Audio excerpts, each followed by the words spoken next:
Good afternoon. This is only my second time going live on this channel. I don't usually go live on this channel, but I am feeling led to do this video. I just got done watching a video by Jay the comedian about what's going on with the Jehovah's Witnesses in another country.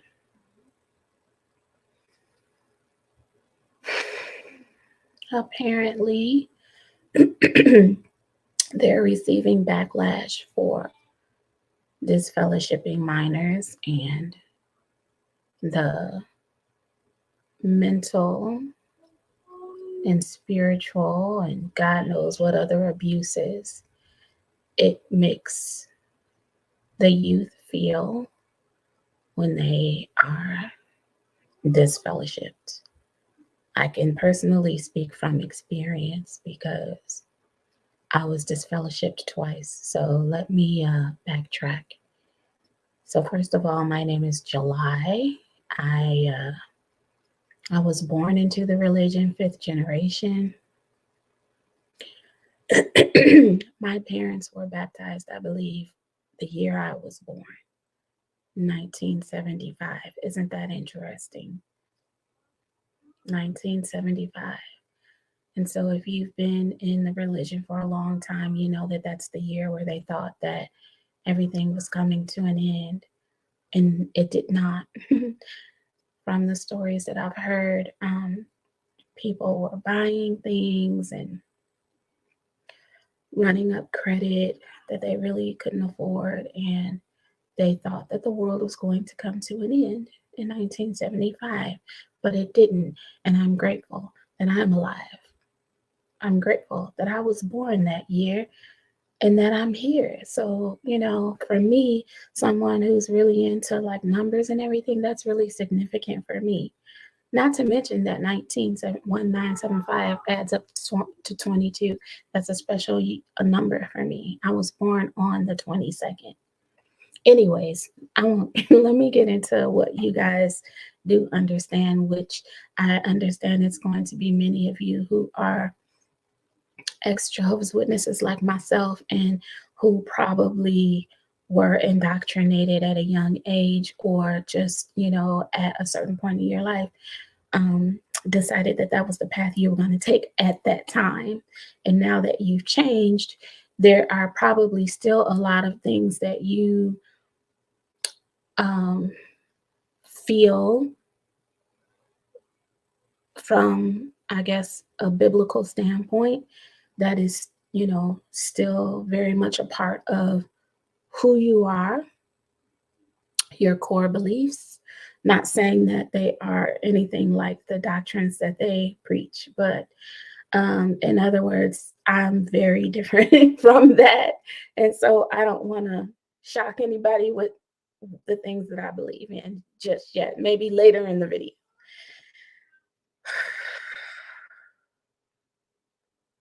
So I was disfellowshipped at a young age, and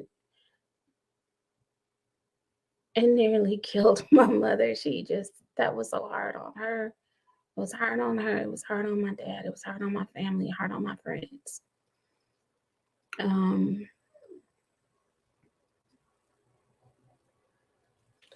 Now, don't get me wrong. I was probably 18, or wait, no, I had to be older than that.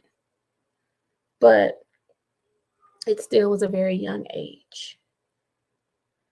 Um, I was also disfellowshipped much later in life in 2010 due to my marriage, you know, having a breakdown.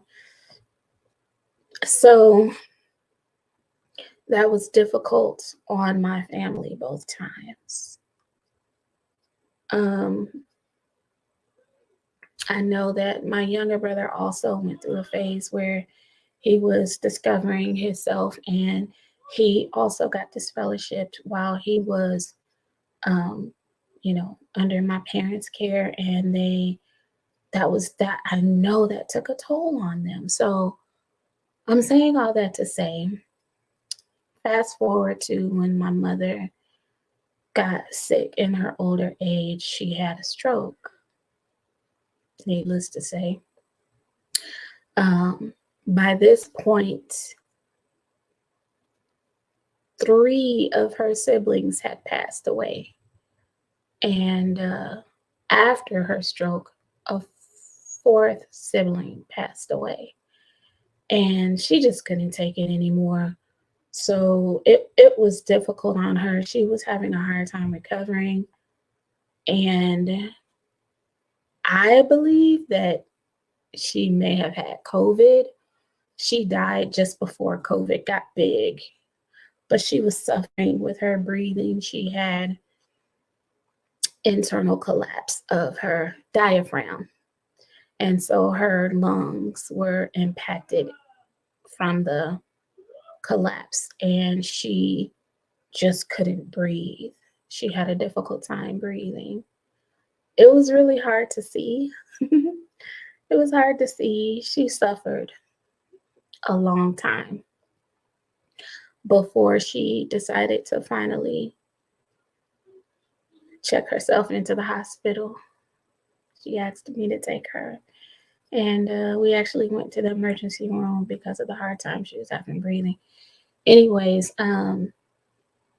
yeah, I feel like she had COVID. She passed away in March of 2019. And COVID started gaining momentum after that. So the reason I'm doing this video is because I feel that there are many who will be able to gain comfort from the fact that you're not alone. Um, when my mother was dealing with all of these things, now one of her siblings who passed away, he was disfellowshipped for years, and they were a very close family. Very close family. She had 8 other siblings. They were all raised the same way. Um, the majority of them decided to dedicate their lives to getting baptized.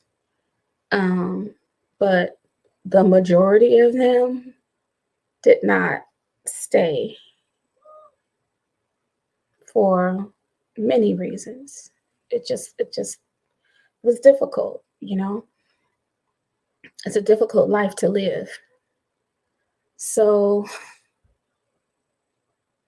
the one who was one of her brothers who passed away, he died in a disfellowship state, and so that scared her.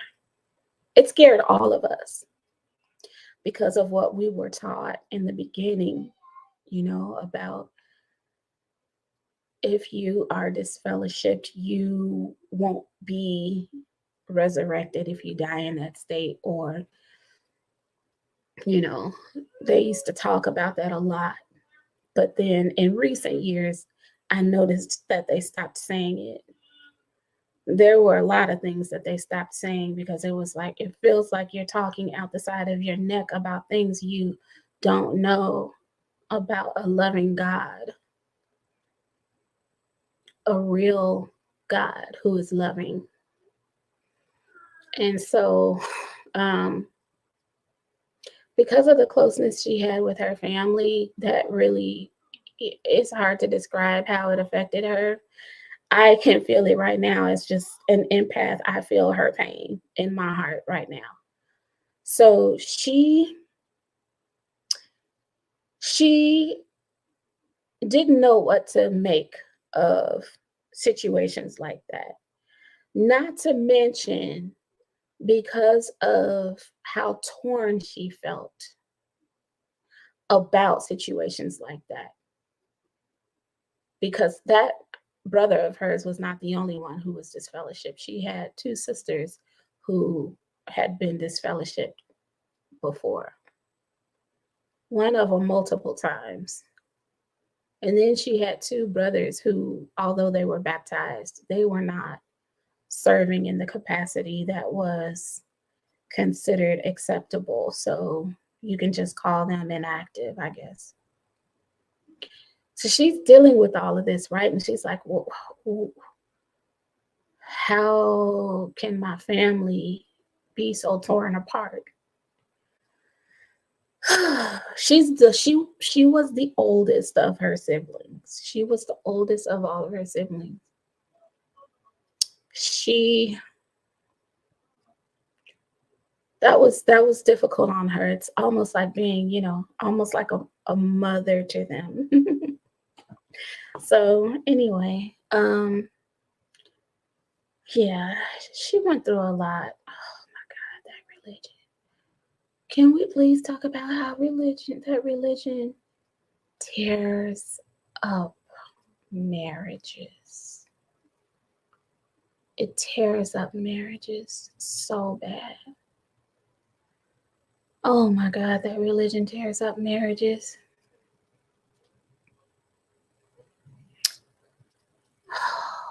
If you have one person who is a believer and another person who is a non believer, they have they don't have it easy. And when there are children involved, it's even worse. And so that was something that existed within my mother's household. My grandfather was a Muslim, and my grandmother was Jehovah's Witness. Um, he died when she was very young. He was killed along with the whole Malcolm X movement. Um, my uncle, who was the next oldest, the one under her, he dedicated his life to following in his father's footsteps. Um,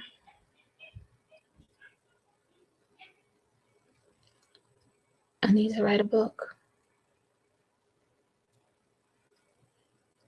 My heart space right now. Oh my gosh. I can feel my heart healing as I talk about these things. I could just feel it, like the space in my heart right now is like inexplicable. So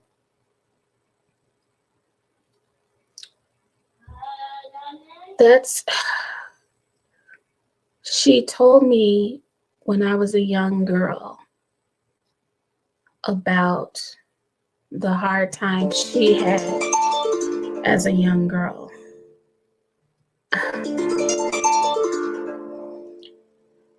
Let me just make sure this isn't important. I know this is live. Hold on. Hello?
All right, sorry about that.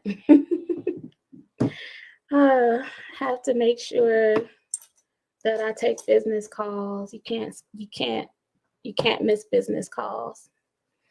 Anyway, as an entrepreneur, you can't miss business calls. You just can't. Um So, getting back to the story, as a young girl, she told me the hard time that she had as a young girl. She said that she promised herself that she would never put her children through what she went through living in a religiously divided household. And she said that she couldn't make any sense of the type of pain that they went through by her dad being Muslim and her mom being one of Jehovah's Witnesses. She said she promised herself that she would never even join either religion because of what it did to her family. It was so hard on her family that here she is telling her young daughter at the time that she would never do the same thing.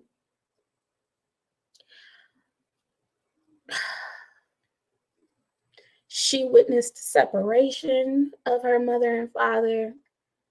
They weren't even together at the time when he was killed, when her dad was killed. She was only, what, 17 or 18 or something when he was killed.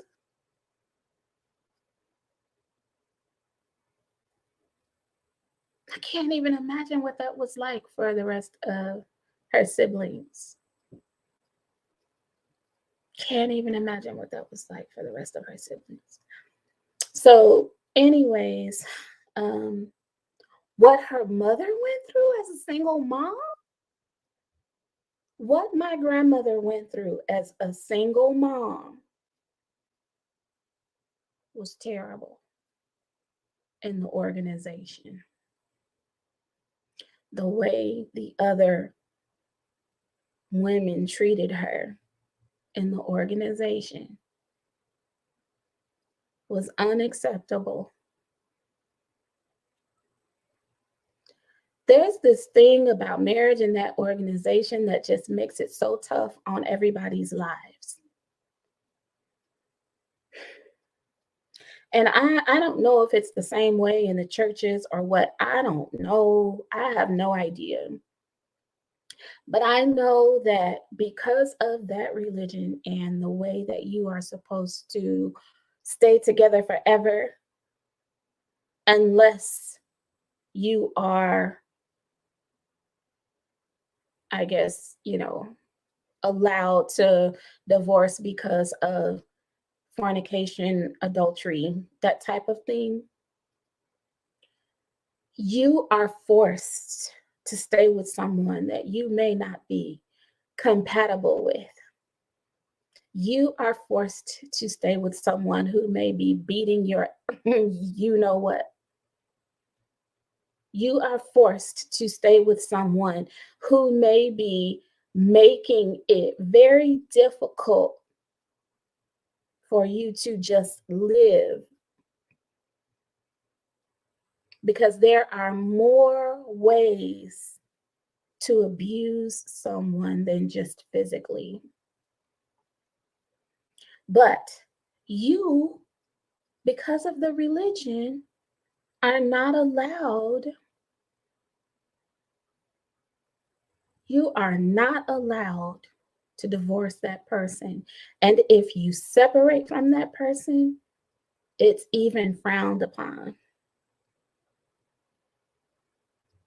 There may be a few little instances that they say you can be separated from this person, which is like, I guess if they're not, I guess there's a scripture that talks about that person is worse than a man without faith or something if they are not, providing for you spiritually speaking. But what about other ways? They need to be providing for you and they're not providing for you. There are more ways than just spiritually that you need support. How about mental? And emotional support. If you're not receiving mental and emotional support, don't you know people cut people off? People cut folks out of their lives when they can't support them.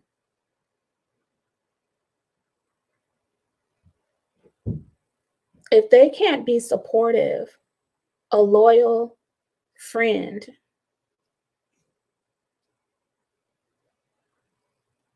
then basically they feel like, what do I need you for? Now, can you imagine living in a house with a mate who is tearing you down on every level, but you can't, you know, hi, here's the way. Yeah, you're not allowed to get divorced, even if you're being seriously abused.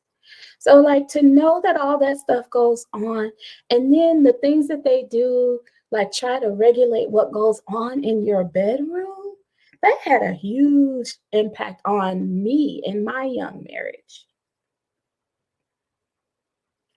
That had a huge impact. It's crazy how they try to dictate what a married couple can and cannot do intimately. They try to rule over your lives over things they have no business. And so by them saying that it's, wrong for you to engage in certain things, you, guys, that's a whole other subject. But I'm sure and I hope that many couples today who are still in that organization, I hope that you are smart enough to not talk to anyone outside of your marriage, not any of your girlfriends, not any of the elders about what's going on between you and your husband, because they find ways to wiggle into your marriage and completely sever the bond that you have with your mate. And then they tell you that you have to stay together after they've destroyed that. So just be very careful. But yeah, when she told me that it was so difficult on her as a young girl, witnessing her parents be at odds religiously, and the things that it caused, the problems that it caused within their household, a household of, she had, like I said, she had 8 siblings. So that's a pretty large household. My grandmother, like, when she didn't have him there, she would struggle. She struggled a lot. She struggled getting to the meetings. They would have to walk. And you guys know how this goes, only a few people would volunteer to pick you up. And a family of my grandmother's size, they needed a few volunteers to help give them rides, unless they had a station wagon and everybody piled in the back too. Not to mention they have a family of their own to get to the meetings. So she had a hard time. My grandmother is a beautiful woman in every way. And so there was a lot of jealousy when it came to the sisters. They didn't want their husbands doing anything for my grandmother. Nothing. They didn't want their husbands doing nothing for her. And some of them would even treat her funny, just jealousy. So as a single woman with all those children, she had a really tough time. She stuck with it. And it's the reason why I don't do a lot of videos like this, because there are so many people who innocently go along with what they're told in that religion, and they don't really truly know or understand what goes on at the top. I didn't even know what was going on at the top when I disassociated myself. I didn't come to find that stuff out until later, after I disassociated myself. I disassociated myself because I knew that the things that I believed in and the things that I had started to practice or get involved in, which is energy healing, I knew that that wasn't going to be acceptable. And I didn't feel like, you know, playing the role or being someone that I wasn't. He said they treat single parents badly and look down on them. Yeah, it's so sad. So when I was still, in the organization for years, I was always trying to reach out to such ones. And y'all, once I became a single parent, when the boy's dad left and he got this fellowship, we were struggling, me and my two sons. And do you know, I started to feel what everybody was experiencing as a single parent. I was like, ain't this some you know what?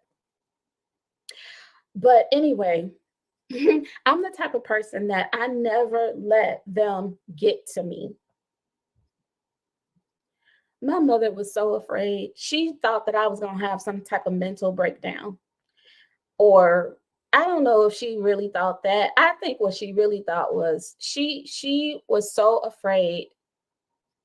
She would tell me she was so scared for me. She thought that I would leave the religion.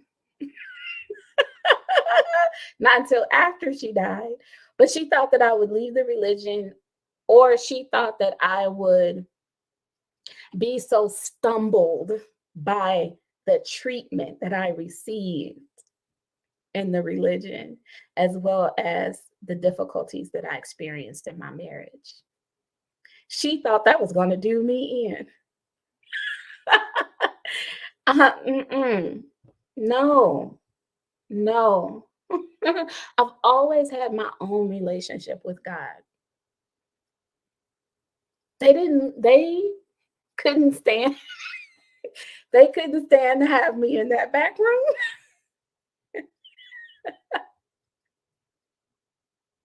They couldn't stand to have me in that back room. Y'all, I have the utmost respect for God. But I'm telling you, and I even respected the elders. However, they could tell that they didn't have a certain type of power over me. They did not frighten me. I didn't have the type of fear that they wanted to see, which was the one that would, I guess they kind of wanted, you know how when a man gets authority, sometimes they, the way they just, I don't know. It was hard on them to see someone who had their own relationship with God, who didn't need a mediator and who didn't feel like she was at a loss. That bothered them. As a matter of fact, the second time I was disfellowshipped, as a matter of fact, me and the boy's dad were both disfellowshipped. But a couple years later, after reinstatement, we decided that we would study with one of the anointed. a brother that I truly adored and respected. Peace and blessings be upon his soul right now. He is no longer with us in this realm. The brother that offered to study with us, he knew me, he knew my family, he knew my grandmother, he knew my great grandmother, he knew my great aunt. Very, very lovely brother. Very lovely brother. Oh my gosh. And he really took a liking to my family. And so he offered to study with the boy's dad and I. So when the boy's dad told our elders, now mind you, this anointed brother was not in our congregation. When the boy's dad told our elders, they said, "Oh no, you will not be studying with him." This is what they said. "You will be studying with us. You tell July that we are the ones who know your situation, and you guys will be studying with us." Yes, I was a very respectable sister. And so the respectable thing that I did was got the heck up out of there and switched congregations. Who are you to tell me who I can and can't study with? And for me at that time, that was an opportunity of a lifetime. Why would I not want to study with someone who I believed in at that time would be serving as an anointed person, as one of the priests in heaven at Jesus' side? What? You can't tell me. That's how I felt. Of course, I don't believe in all that stuff anymore. Let's see. Oh, you're a single mother too. Okay, you got two girls. Oh, your first girl's out of the organization. The second is a pioneer, and I am a PMO. Oh my gosh. Wow. Oh my gosh, dear sis. Wow, how do you do it? Oh my gosh. My heart goes out to you. I love you so much. I'm sending you so much love. So much love. So much love. So much love. So much love. Please always know, sis, that you are never devoid of love. I hope that you always know that, and I hope that you always feel that. As a PMO, I hope that you always know that God is love. He is nothing other than love. That's it. End of story. God is love. He's not someone who tortures PMOs or disfellowship people and all that kind of, no, that's the organization doing all of that. Man, I found out so much. And I hope that you read that book. Let's see, what is it? Confess, is it, wait, what is it? There's a book, a Bethelite, a former Bethelite wrote this book. Crisis of Consciousness, I think. No, Crisis of Conscious. I think it's called, let me see, it's in my Kindle. Let me see, because I'll be reading it. What is it called? It's called Crisis of Conscience. Oh, wait, go back. Yep, Crisis of Conscience. Please read that book. It's an interesting book. You're welcome. Oh, I know it's not easy. That's why I started doing these videos on this channel. Because of someone who's like a brother to me, it helped me to appreciate all the people who committed suicide. I don't want anybody to do that.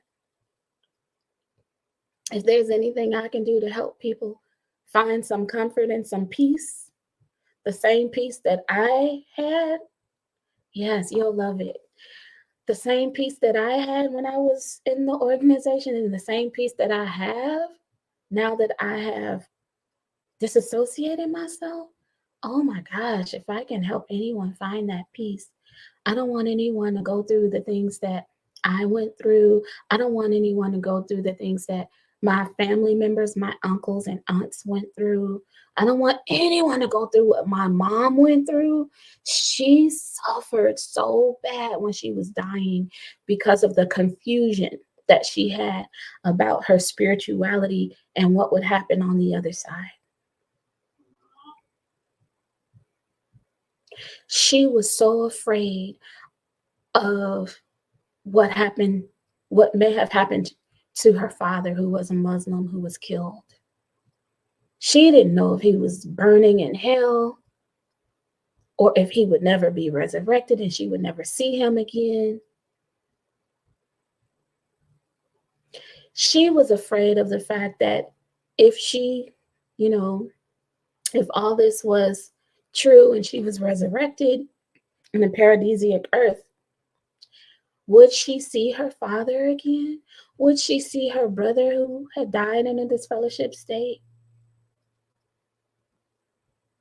Not to mention whatever other like things that I didn't know that frightened her, that scared her, that she was afraid of, facts about the family that I'm sure she didn't tell me. And so she could not, when she was dying in the hospital, she ended up in a um, rehabilitation hospital. And they were trying to help rebuild her diaphragm and strengthen her diaphragm so that she could have the full capacity of her lungs again. But it was too painful. It was so painful for her. She couldn't handle it. She kept telling us that she didn't want to do it anymore. It got to the point where she was like angry and telling us she can't do it. It's too painful. Mind you, she has a trach in her throat and she can't talk. She can write. She could make like little sounds. Every now and then they would try to remove the trach from her throat to give her a little time to talk, but even then she couldn't. It was like a whisper, like, like she couldn't.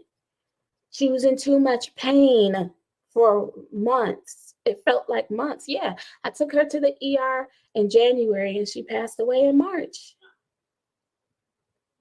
She suffered all that time. So it was heartbreaking to see her go through so much pain. She didn't want to do it, and she kept telling us that she didn't want to do it. And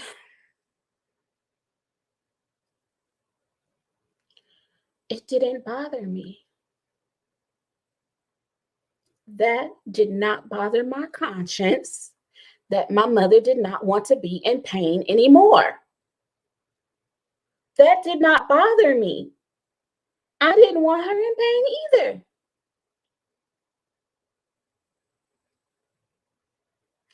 But because of what the religion teaches, a couple of elders came to visit her to encourage her, like in Job. They came to comfort her, but in their comfort, they told her basically what we all know, what we remember being told. If you do anything that is tantamount to suicide, you cannot be resurrected. If you take your own life rather than leave it in Jehovah's hands, that we don't know what may happen for you when it comes time for Jehovah's decisions.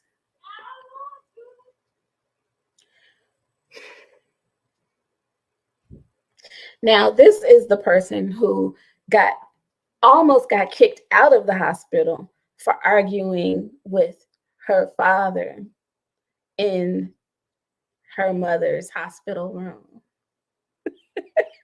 because he wanted to keep me from laying into those nurses who kept putting her under and like kept, giving her anesthesia to completely knock her out and take away her consciousness, and then bringing her back and putting her under and bringing her back. And she said it felt like death.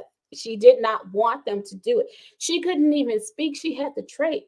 So when she overheard them telling me and my father that they are, just willy-nilly, we might do it again because we're trying to see if we can get this thing to work. So we think we're going to maybe put her under one more time and we're going to try this. And she came to from under the anesthesia over what she heard and was saying, no, no, no, please, no, not again, no more, no more. Please don't keep putting me under is basically what she was trying to tell them. And so I felt, again, as an empath, I felt everything that she was feeling. And I fought for her and I told them what she was conveying to them. And so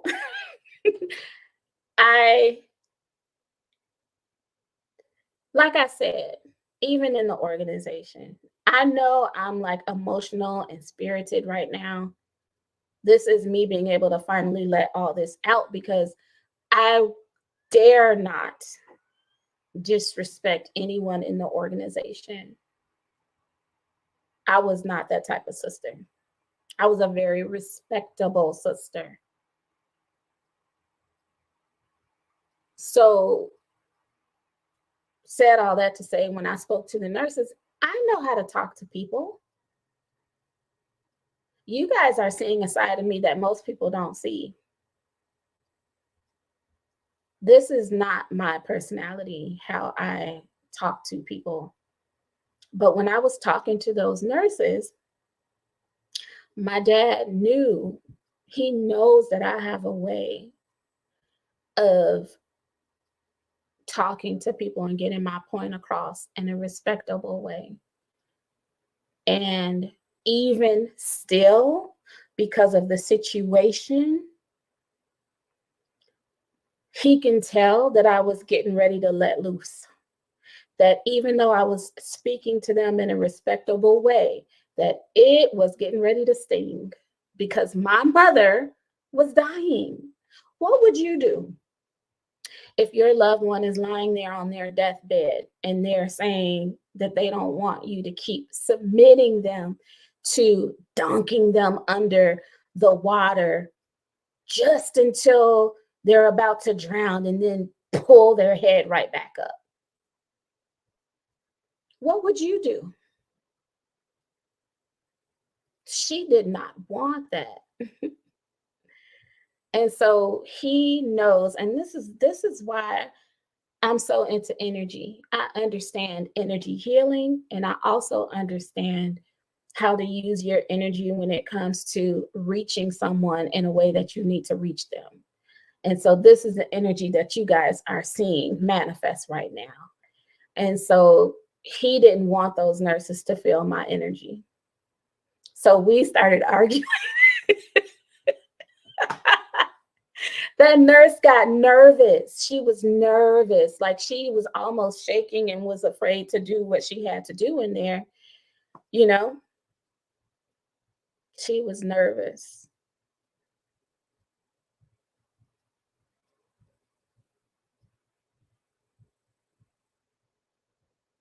He didn't want me to make anybody feel like that. Yet I didn't want anyone to keep dunking my mother's head underwater. Y'all, I fight for my loved ones, man. I fight. I don't care who you are, if you're blood or not. If you are a loved one, man, I fight. I am such a fighter.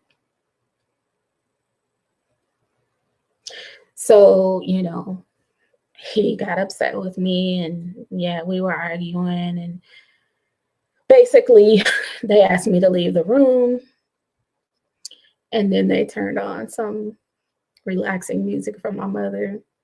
I'm like, don't be turning on no relaxing music for her if you're gonna do the things to her that she doesn't want you to do. What's the point? Oh my gosh. Anyway, so these are some of the things that she went through. And when she neared her end and the brothers came to visit her, that was what they told her.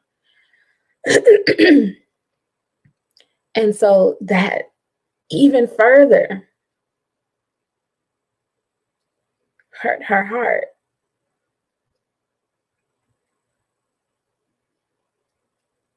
That even further hurt her heart. How is that comforting? Finally, we as the family gave her our blessing. She had already had my blessing. She knew how I felt. Mom knew how I felt. Mom knew. She knew that I was on her side.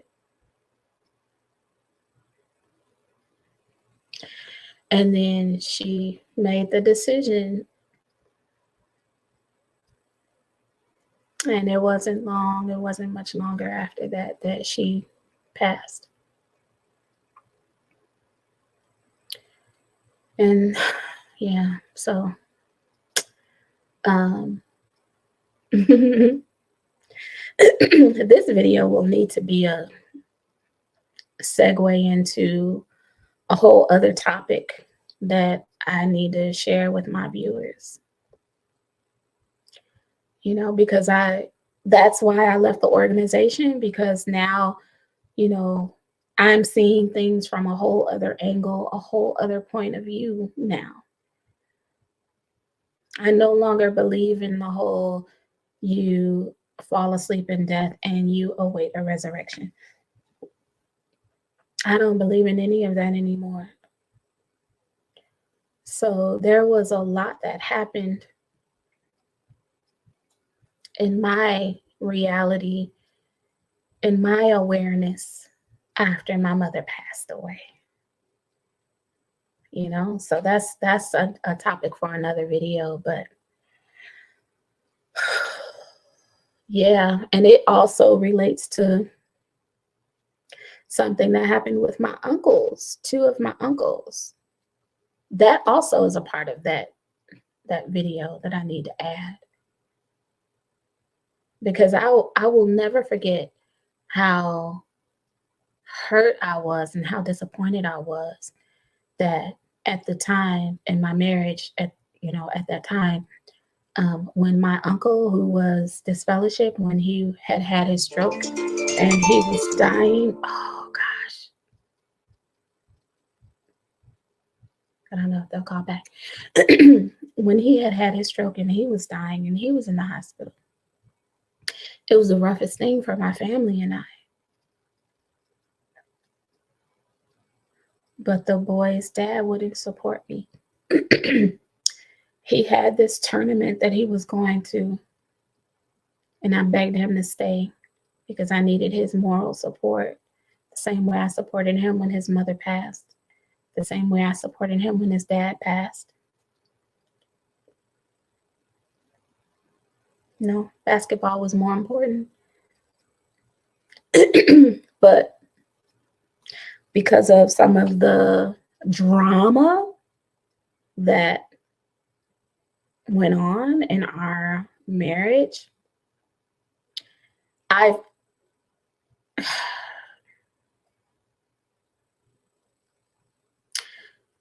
later it was revealed to me that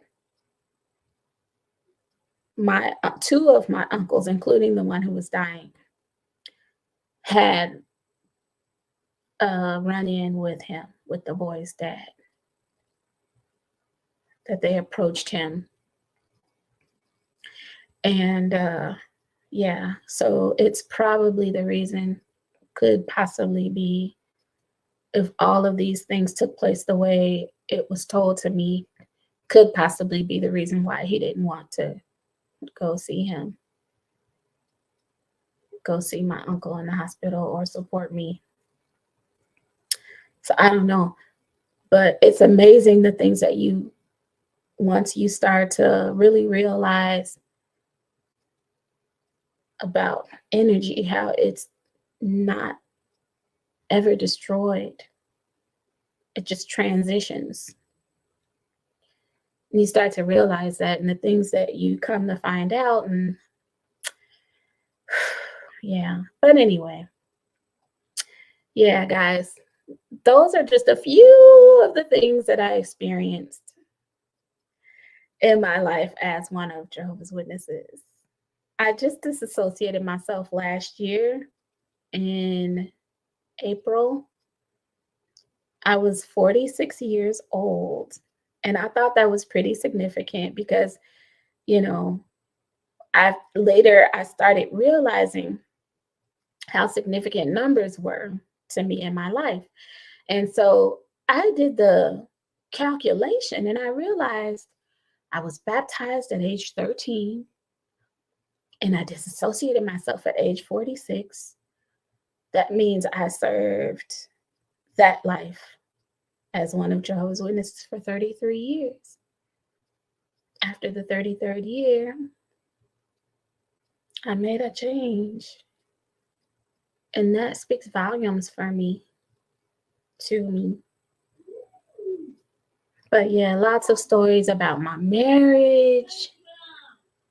Like, I really need to write a book to help people to understand that they don't have to suffer alone.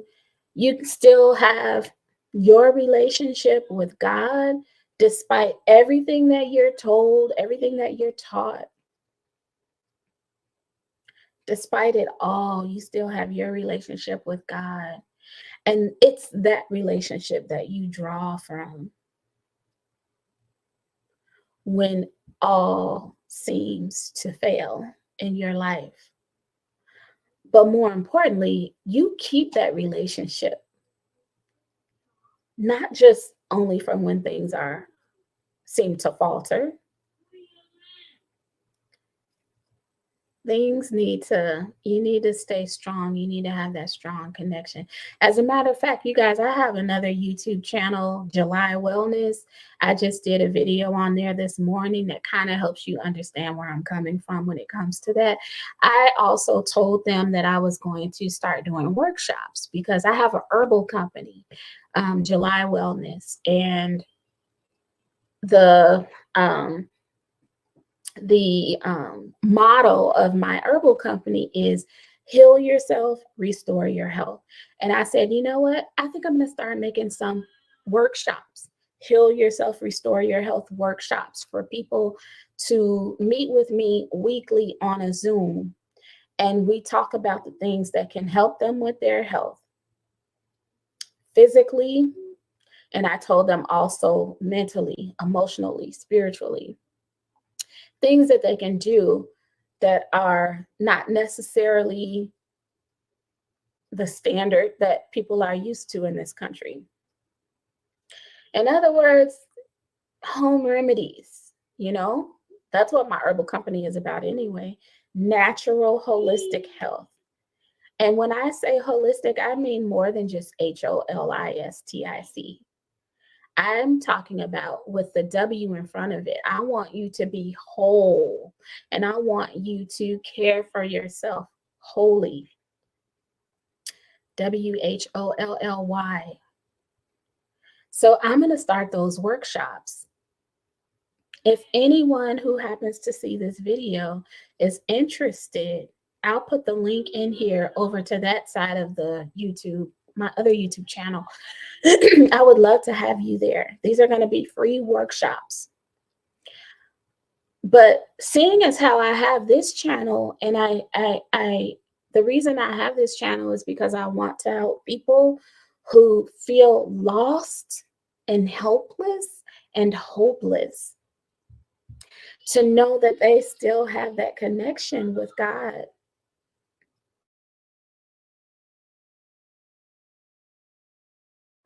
Sorry, my son was loud. So I want people to know that you guys, there's nothing, no man, no organization, no human can separate you from God's love.